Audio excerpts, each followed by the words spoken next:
والله العظيم ثلاثة، الدنيا مدايمة وصغيرة، والدنيا دوارة، ويا عالم بكرة في ايه. الأستاذ طارق ده كل اللي طالبه إن حد يساعده، مش ماديا، حد يساعده في علاج مراته. عملنا 10,000 فيديو إن حد يقدم له إيد المساعدة.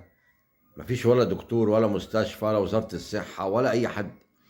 بعتنا لوزارة الصحة وبعتنا لوزارة الإسكان ورئاسة الوزراء، وجاب موافقة من رئاسة الوزراء إن هو يخش مستشفى ناريمان عشان يغير مفصل وعندها كسر في الحوض. ولا حياة لمن تنادي، ما وافقوش. راح مستشفى ادي المستقبل بتاعت الكانسر، علاج الكانسر، لان هي عندها كانسر، كسر في الحوض وهشاشة عظام، ومحتاجة تغير مفصل وسكر. ربنا يعفى عن الجميع يا رب. الراجل متبهدل، اسعافات ونقل وتطليع وتنزيل. جاب موافقة لأيادي المستشفى انها تتعالج على حساب المستشفى. هناك قالوا له لا، انت قبل كده عملت مسحة ذرية عندنا ودفعت حقها، يبقى انت مقتدر.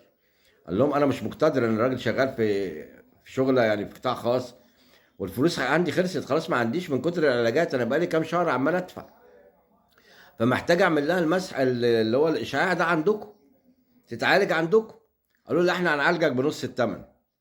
ده اللي نقدر، الواجب اللي نعمله معاك ان الحاجه ام 1000 نخليها لك ب 500. طيب خليها بايته عندكم، اما يعملوا 12 مسحه خليها بايته عندكم، لان مش هعرف انقلها بالاسعاف اطلعها وانزلها كل يوم لمده 12 يوم. لا، ما ينفعش تبات عندنا، لان انت مضطر تدفع قد كده في قد كده. طب يا جدعان، هي التجاره بالمرض توصل للدرجه دي؟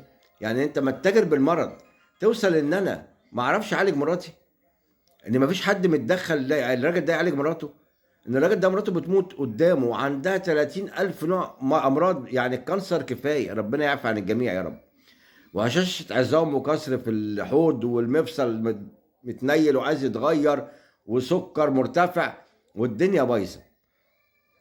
يعمل ايه؟ ناشد جميع اللي يخطر على بالكم، ولا حياة لمن تنادي. جاب موافقة من مجلس الوزراء ان غير لها المفصل في ناريمان. ناريمان مدير المستشفى قال له ما عندناش مفاصل، نعمل ايه؟ طب الراجل ده يعمل ايه بالله عليكم؟